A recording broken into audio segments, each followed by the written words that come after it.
The fastest way to lose belly fat is one of the most controversial phrases in health science. Not because it's impossible, but because most of what you've been told about it ignores basic human biology. If belly fat could truly disappear through a single exercise, a superfood, or a hidden trick, this problem wouldn't persist for millions of people year after year. The truth is simple. The human body does not burn fat on command, and it does not respond well to force. Fat loss only happens when the biological environment makes it necessary. In today's episode of Health Metabolic Science, we're addressing the real question. Why do some people lose belly fat quickly, while others eat less, exercise more, and still see no change? The answer isn't about willpower or calorie obsession. It's about insulin, cortisol, fuel selection, and the metabolic signals that quietly block fat burning every day. This video does not promise miracles.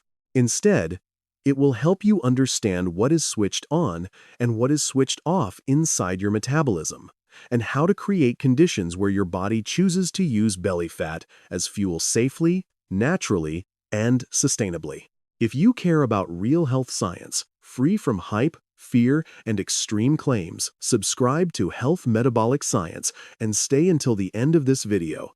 Because the most important insight doesn't come at the beginning, it emerges when the biology finally connects. Before we talk about what to eat, how to train, or how long to fast, we need to pause and ask a far more important question. Why does your body resist losing belly fat even when you're doing everything right? The answer is not laziness, lack of discipline, or weak willpower. It lies in three quiet but powerful biological forces that govern how your body chooses fuel every single day. The first force is chronically elevated insulin. Insulin is not a bad hormone. It is essential for survival. When you eat, insulin rises to move energy into cells. The problem begins when insulin never gets the chance to fall low enough. When insulin stays high, the body enters a specific metabolic state. Stored fat becomes inaccessible. Not because the body doesn't need it, but because insulin sends a clear signal. Energy is abundant. No need to open reserves. This explains why many people eat less, exercise more, and still see no change in belly fat. They are burning energy, but not the right kind of energy. The body prioritizes blood sugar and glycogen, while stored fat remains locked behind insulin's gate. And when fat cannot be accessed, a paradox appears. Hunger increases, because the body cannot tap into its largest energy supply. The second force is chronic stress and elevated cortisol. In nature, cortisol helps us survive immediate danger. In modern life, danger takes the form of deadlines, sleep deprivation, financial anxiety, and constant pressure to do more. When cortisol remains high, the body enters emergency mode. In this state, glucose is always prioritized over fat. Why? Because glucose is fast. It fuels the brain immediately. Fat is slower. As a result, high cortisol drives sugar cravings, raises insulin, and reinforces fat storage, especially around the abdomen. Evening carb cravings are not moral failure. They are biological messaging. The third and most overlooked force is carbohydrate dependence. A body fed primarily on sugar and starch for years becomes excellent at burning glucose and clumsy at burning fat. This is not your fault. It is adaptation. The body learns to use the fuel it receives most often. The problem is that an untrained fat-burning metabolism perceives low carbohydrate availability as a threat. Instead of calmly switching to fat, it panics, manifesting as fatigue, dizziness, irritability, brain fog, and the belief that you can't function without carbs. Many stop here, assuming the approach isn't for them. In reality, their body has never been taught to burn fat safely. These three forces, high insulin, high cortisol, and carbohydrate dependence, don't act alone. They amplify each other. Stress raises cortisol. Cortisol raises insulin. Insulin maintains sugar dependence. Together, they keep belly fat exactly where it is, despite your efforts. The most important realization at this stage is not how to break the cycle instantly, but to stop blaming yourself. Your body is not sabotaging you. It is protecting you based on learned signals. When we change those signals, not through force, but by reorganizing the metabolic environment, the body begins to cooperate. And at that point, belly fat is no longer an enemy to fight, but stored energy waiting to be used. To understand why belly fat is so stubborn, we need to face a simple but often ignored biological truth. The human body always uses energy in a priority order, not according to our desires. It does not burn fat because you want to look leaner, nor because you trained harder today. It burns fat only when faster energy sources are no longer preferred. That order is consistent. First, the body uses carbohydrates from meals. Any sugar or starch entering the system is processed immediately, because glucose is the fastest fuel, especially critical for the brain. As long as blood sugar is available, there is no biological reason to access fat reserves. When dietary carbohydrates decline, the body moves to the second source, stored glycogen, mainly in the liver and muscles. Glycogen is still glucose, simply stored for later use.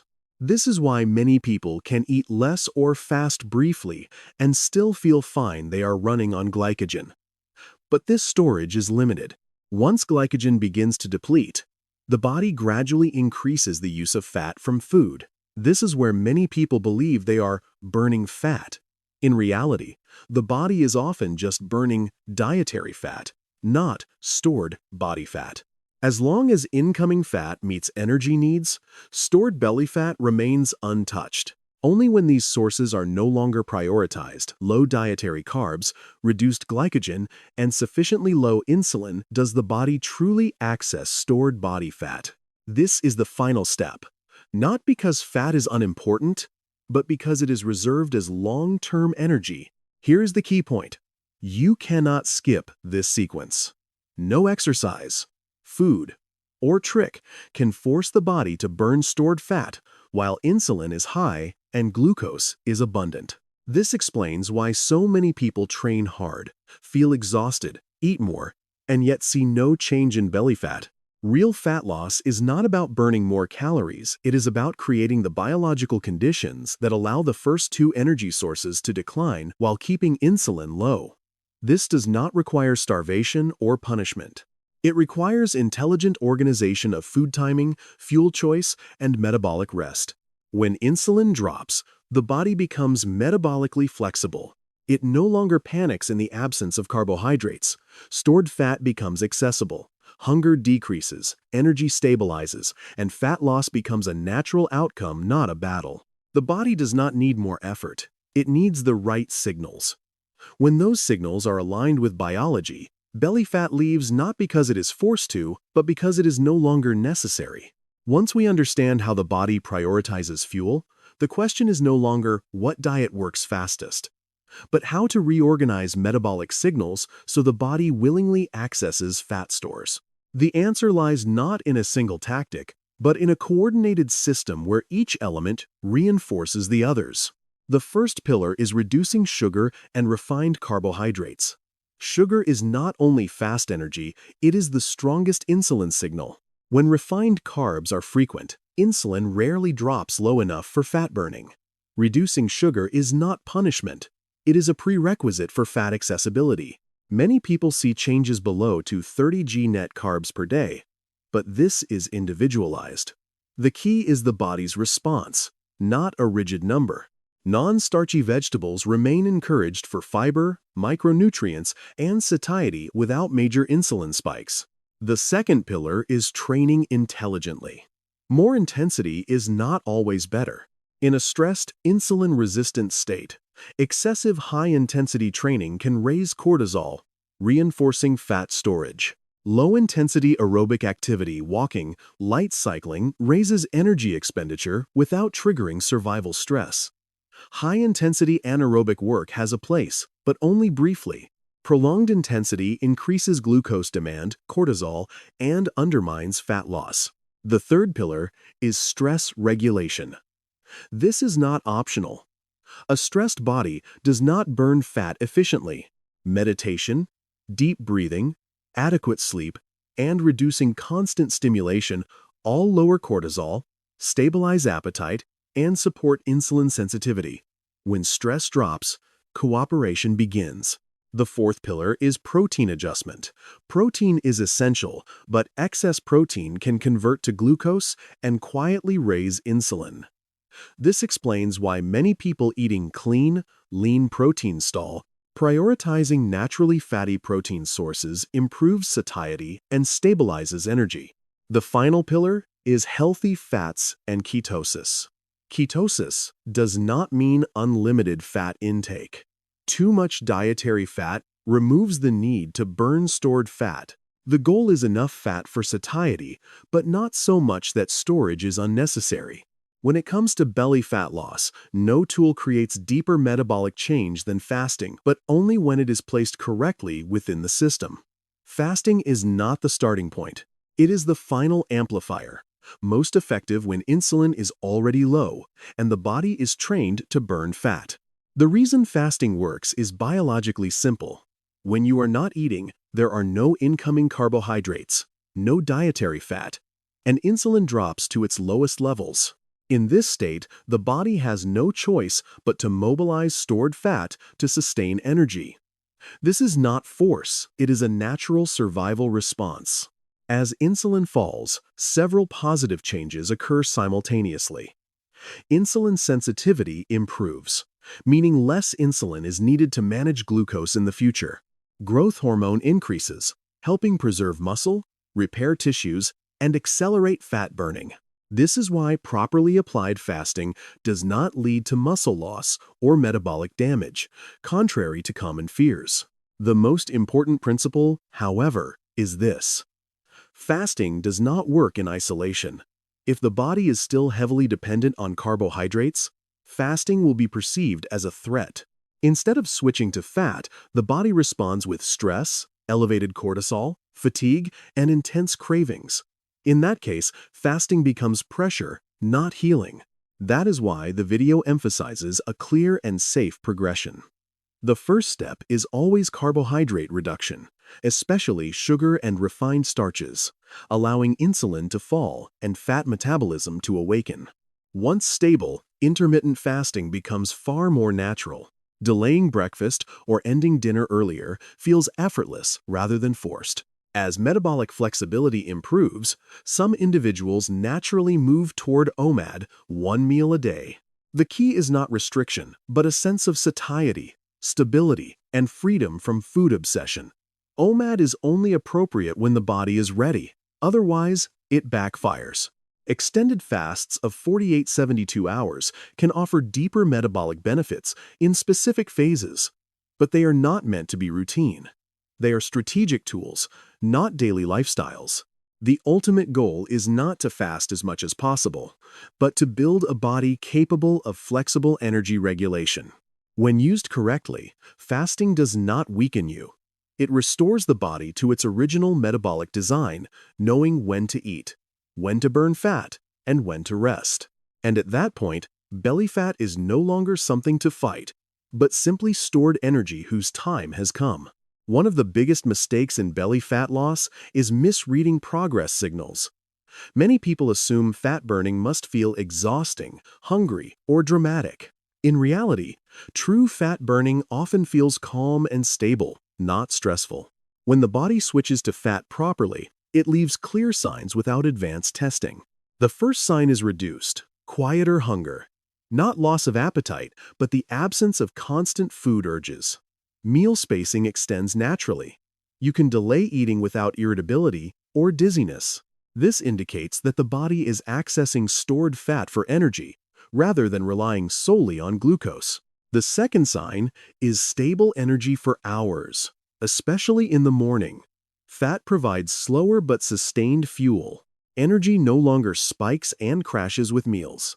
Mental alertness lasts longer. Coffee dependence decreases, and midday crashes fade. This reflects lower insulin and smoother fuel delivery. The third sign is clearer thinking and reduced brain fog. The brain efficiently uses ketones. As fat mobilization increases, many experience improved focus, calmer mood, and less background anxiety, not from stimulation, but from biological stability. The fourth sign is reduction in waist circumference, even if body weight hasn't changed much. True fat burning often targets visceral fat first, the most metabolically dangerous but insulin-sensitive fat. Because visceral fat is lighter than subcutaneous fat, clothing loosens before the scale moves. The fifth sign is ease with fasting or longer gaps between meals. Not because of discipline, but because the body no longer perceives food absence as a threat. When fasting doesn't spike stress or cortisol, fat metabolism is active. Finally, a subtle but powerful sign is emotional neutrality toward food. When fat is the primary fuel, food loses its emotional grip. You eat when needed, stop when satisfied, and are no longer preoccupied with constant planning.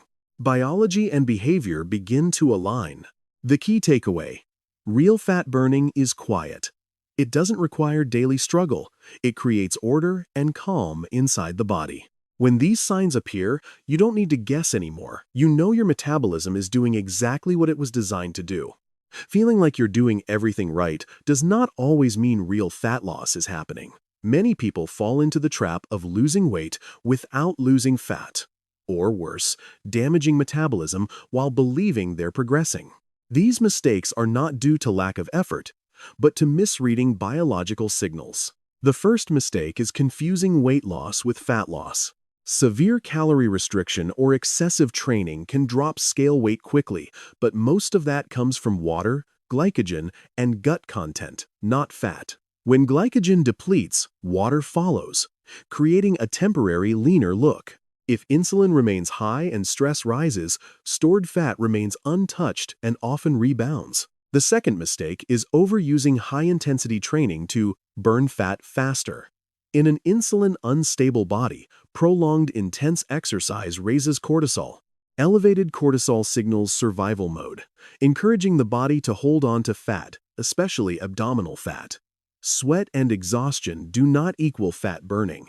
The third mistake is eating clean but too much lean protein.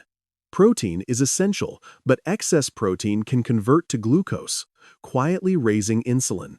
This stalls fat burning without obvious signs. Many disciplined eaters stall here despite strict routines. The fourth mistake is overeating fat before insulin is truly low. Ketosis is not unlimited fat intake. When dietary fat is abundant, the body has no biological need to use stored fat. Mild ketone production does not guarantee belly fat loss. The fifth mistake is fasting before the body is ready. In a carb-dependent state, fasting feels like a threat. Cortisol spikes, sleep worsens, cravings intensify afterward. In this context, fasting creates stress, not fat burning. The sixth mistake is ignoring stress, sleep, and circadian rhythm. Even perfect nutrition and exercise fail under chronic stress and sleep deprivation. In these conditions, belly fat serves as biological protection, not excess. Finally, the most common mistake is treating fat loss as a battle. When you fight the body, biology resists. Real fat loss happens not through force, but through creating conditions where fat is no longer needed. Understanding these mistakes is not meant to create fear, but to remove self-blame. When incorrect strategies stop, the body responds quickly. Fat loss becomes predictable, calm, and sustainable, exactly as biology intended. If there is one key takeaway from this video, it is this: belly fat loss is not a battle against your body. It is a restoration of biological order. Belly fat does not appear because you are weak, lazy, or undisciplined. It appears because, for a long time, your body received signals that made fat storage the safest option.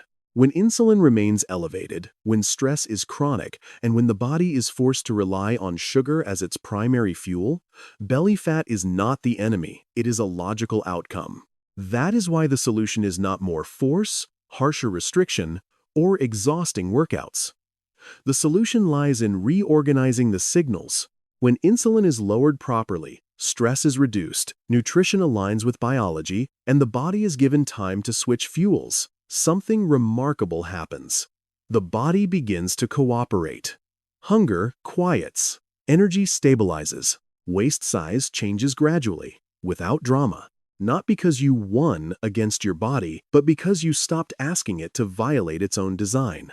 This is the healing message at the core of metabolic science. You do not need to hate your belly fat to lose it. You do not need to punish your body to change it.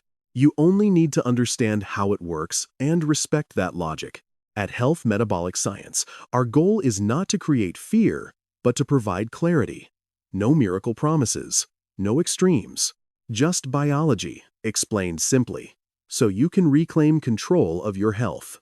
If this video helped you see your body differently with more calm, understanding, and science, subscribe to Health Metabolic Science and stay with us for the next videos. Because when you understand your body, you don't just lose fat more effectively, you live lighter.